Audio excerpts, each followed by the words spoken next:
رامي من المراعي، جديد وطبيعي لذيذ. سائل الأواني آجل يهنيك ويحافظ على يديك. آجل اللي يهمنا هو انتوما.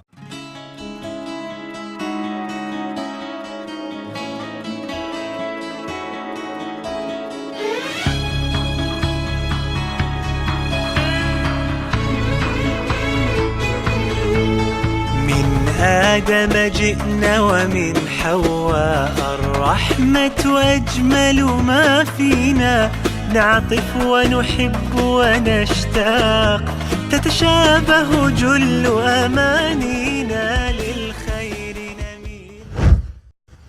مع حلول فصل الصيف كثيرا ما نسمع عبارات يكررها الشباب: قتلني الروتين، ديغوطاج، ما لقيت واش ندير، كيف كيشتكي الصيف، أرانا كارهين. أخي الكريم، هذه التعبيرات تدل على وجود إفلاس، هذه التعبيرات تدل على وجود فقر، هذه التعبيرات تدل على تضييعك لنعمة كبيرة الله تبارك وتعالى أنعم بها على الإنسان، ألا وهي نعمة الوقت. للأسف الشديد الذي كرس مفهوم البطالة والعطالة هو بعض التنشئة لتعرض لها الإنسان سواء في الأسرة ولا في المدرسة. أبسط مثال: في فترة الصيف 3 أشهر الناس وش تسميها؟ عطلة صيفية. اتخيل 3 شهور مع 15 يوم تاع الخريف مع 15 يوم تاع الربيع، راهي 4 شهور. ممكن الإنسان في هذا 4 شهور يحقق أمور كثيرة. هذه إذا تكلمنا على عام، فما بالك بمدة دراسية توصل 15 سنة. أخي الكريم، 4 شهور في 15 سنة تساوي 5 سنوات. الله أكبر، 5 سنوات كاملة وش قادر الإنسان يدير فيها؟ تضيع في أعمار تحصيلية عظيمة قلما يجود بها الزمان حينما نكبر. لهذا أيها الكرام لابد أن نغير هذا المفهوم في 3 أمور رئيسية سنركز عليها اليوم. أول شيء أيها الكرام، باش الإنسان يخرج من حالة العطالة والفراغ لابد من أن نغير الاسم. بدل أن نسميها عطلة نسميها إجازة. يقدر واحد يقول لي: يا أخي اسم علاش نغيره؟ ولا مشاحة في الاصطلاح. أقول لك أيها الكريم، أثبت علماء النفس أن للكلام تأثير كبير على النفس وعلى التفكير. ولهذا النبي صلى الله عليه وسلم لما كان يأتيه الأقوام يسلمون، إذا جاءه الواحد فيهم يقول له: ما اسمك؟ فإن كان له اسم لا يليق بدل النبي صلى الله عليه وسلم اسمه وسماه اسما حسنا. رجاء يعني كثير من الآباء ولا الأمهات في فصل الشتاء تلقى ينوضوا أولادهم صباحا كي يجدوا ويجتهدوا، ولكن في فصل الصيف سبحان الله الواحد يقدر يرقد حتى 10 ولا 11. لو كان راهو في اليابان ممكن يغسلوه ويديروا في بالهم باللي مات. لما يجي أي واحد يقول له حتى 11 ومازال راقد، واش يقول له؟ خليه عطلة. نحن رسخنا بهذا الاسم مفهوم العطالة والبطالة. ما معنى اسم عطلة؟ يعني حتى في اللغة العربية الله تبارك وتعالى في القرآن الكريم يقول: وبئر معطلة. ما معنى معطلة؟ أي فارغة. الإنسان اللي يكون عاطل هذا يدل على فراغه. العطل من العطب، يعني إنسان عوض أن يكون صالحا مصلحا هو إنسان معطوب للأسف الشديد. كما عندنا معطوب الحرب عندنا معطوب التأثير والأفكار. لهذا رجاء أيها الكرام لا نسميها عطلة وإنما نسميها إجازة. أيها الكرام، بعدما اتفقنا على تغيير الاسم ما نقولوش نسميوها عطلة وإنما اسمها إجازة. هذه كما يسميوها علماء اللغة العربية هذه الحروف متعلقة بالمبنى، ولكن أهم شيء أيضا هو المعنى. أيها الكرام، أنت في فترة إجازة، في فترة فراغ، يعني عندك الوقت الذي يعتبر من أكبر نعم الله تبارك وتعالى. يكفينا أن النبي صلى الله عليه وسلم هو الذي علمنا فقال: نعمتان من نعم الله مغبون فيهما كثير من الناس، الصحة والفراغ. الوقت الذي سيحاسب عليه الإنسان يوم القيامة. يقول النبي صلى الله عليه وسلم: لن تزول قدم عبد يوم القيامة حتى يسأل عن 4. وزوج من هذا الربعة كلها متعلقة بالوقت: عن عمره فيما أفناه وعن شبابه فيما أبلاه. الوقت هو حياتك، الوقت هو أنت. كان يقول الحسن البصري رحمه الله: يا ابن آدم إنما أنت أيام، فإذا ذهب يومك ذهب بعضك، فالنبي صلى الله عليه وسلم هو الذي حثنا وأكد على أن نغتنم هذه النعمة، فقال اغتنم 5 قبل 5: حياتك قبل موتك، شبابك قبل هرمك، وفراغك قبل شغلك. هذه الأمور 3 كلها متعلقة بنعمة عظيمة أنت أيها الشاب فيها مستمتع، ألا وحافظ عليها. نعمة الوقت أمانة سنحاسب عليها يوم القيامة.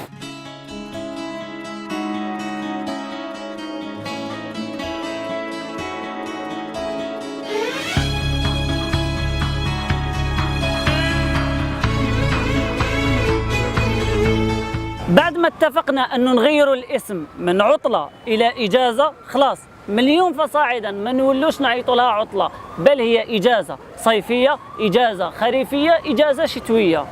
ثانيا عرفنا قيمة ونعمة الوقت وأنه أمانة ونعمة ربي سبحانه راح يحاسبنا عليها يوم القيامة. ثالثا أهم سؤال يا أخويا العزيز، كيفاش نستثمر وقت فراغي؟ اليوم راح نتكلم لكم على 10 أمور و10 نقاط رئيسية، كل واحد يأخذ منها ما يلائمه وما يوافق ظروفه وإمكانياته.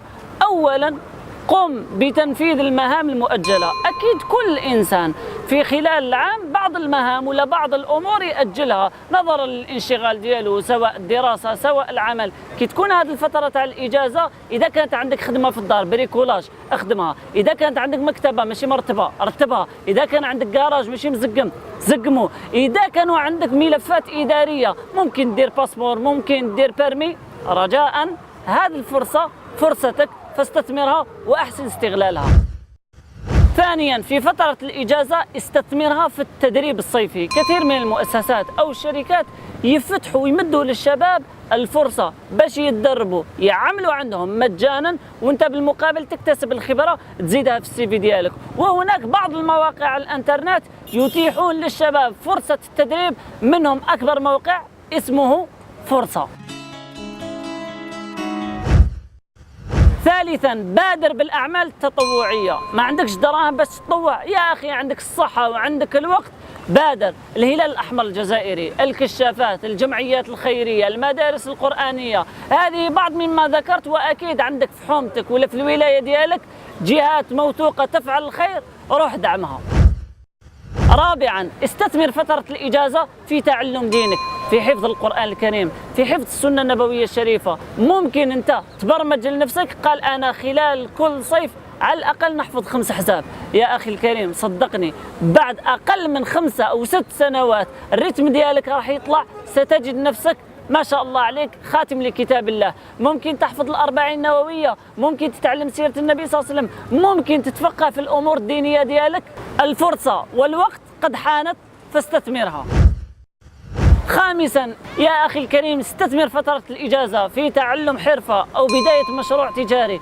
المهم ما تريحش فارغ، المهم تعلم. كي تدخل الدار دقدق برجليك أعز الله قدركم، لأنه اليدين راهم رافدين القفة، ما تدخلش هكذاك برك. سيدنا عمر وما أدراك ما عمر، الفاروق عمر بن الخطاب رضي الله عنه وأرضاه، كان يقول كنت أرى الرجل فيعجبني فأسأل عنه، فإن قيل لي أنه ليس له حرفة يقتات بها سقط من عيني.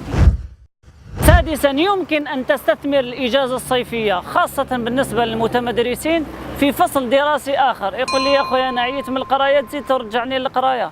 صدقني خاصة المقبلين على شهادة البكالوريا، إذا عرفت تستثمر فترة الصيف تبدأ تقرأ فيها غير بشوية بشوية، فرصة نجاحك راح تزيد وما راح يطيح عليك الضغط ولا بريسيون خلال العام الدراسي. سابعا أيها الكرام الإنسان يطور المواهب ديالو، تعلم الانفورماتيك، أتعلم اللغات، أتعلم الإسعافات الأولية، أنت يا أختي أتعلمي الطبخ، أتعلمي الخياطة، أي حاجة. المهم ما يجوش الوقت غير في الفيسبوك وفي السهرات وفي التلفزيون. لابد من استثمار هذه النعمة لأنها نعمة كبيرة ربي تبارك وتعالى مدها لنا. ممكن الإنسان يتحجج يقول يا أخو والله غير السخانة وما عنديش دراهم باش نتعلم.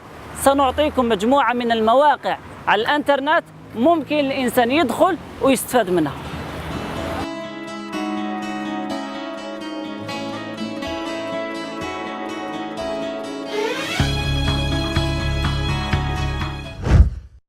الأمر الثامن أيها الكرام، الحاجة اللي نقدروا نستثمروها في فترة الإجازة أن نتقرب أكثر من الأسرة ديالنا، من العائلة ديالنا.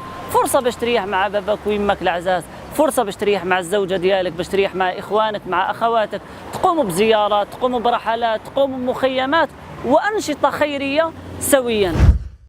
تاسعا، استثمر فترة الإجازة في التحواس. ممكن واحد يقول لي وأخيرا الحمد لله اللي ذكرتها لنا، ولكن أيها الأخ الحبيب رجاء ما تريحش غير داخل الفندق ولا المكان اللي تروح له دون أن تكتشف ربما المتاحف الموجودة، دون أن تكتشف ربما الأكلات الشعبية، الموروثات والعادات الثقافية. رجاء إذا رحت للمنطقة حاول تستثمر فرصة تواجدك هناك. عاشرا، وهذه خاصة بمن يدعي الكسل ويقول لي أنا فنيان وما نقدرش ندير والله غالب عليا. يا أخي الكريم، استثمر فترة جلوسك في سماعك لسلسلة علمية مفيدة. استمع إلى سلسلة تاريخ الجزائر، استمع إلى سلسلة تاريخ فلسطين، تاريخ الأندلس. يا أخي الكريم، هناك بعض الكتب المسموعة استفد منها، على الأقل شاهد واستمع إلى بعض الحلقات والسلاسل المفيدة اللي راح تطور شخصيتك وترفع في مستواك. حلقة اليوم أيها الكرام أكدنا فيها على معنى مهم جدا، أن المؤمن أبدا ما يكون عاطل، إنما هي فترة إجازة وليست فترة عطلة. من آدم جئنا ومن حواء، الرحمة أجمل ما فينا، نعطف ونحب ونشتاق، تتشابه جل أمانينا، للخير نميل بفطرتنا، للقيم برانا بارينا، كنا رجلا صرنا أمما، نرقى برقي مبادينا. رامي من المراعي، جديد وطبيعي لذيذ. سائل الأواني آجل يهنيك ويحافظ على يديك. آجل اللي يهمنا هو انتوما. تعرف بالقدرة على الفعل، بالاستطاعة على التجاوز. هي توجد بتعدد في الطبيعة كالأسطورة الضائعة، محددة لتميز حليبنا والتي نسميها بالقوة. الحليب لرامي، حليبي قوتي. والآن رامياب القوة بالشوكولا. قوة التنظيف لسائل الأواني آجل ما فيهاش شك. تسمح لي بالحصول على لمعان مثالي ممزوج برائحة مثيرة. سائل الأواني آجل يحمي يدي بفضل الفيتامين أو. يدي اللي في كل الأوقات لازم يحتفظوا بجمالهم. سائل الأواني آجل يهنيك ويحافظ على يديك. آجل اللي يهمنا هو انتوما.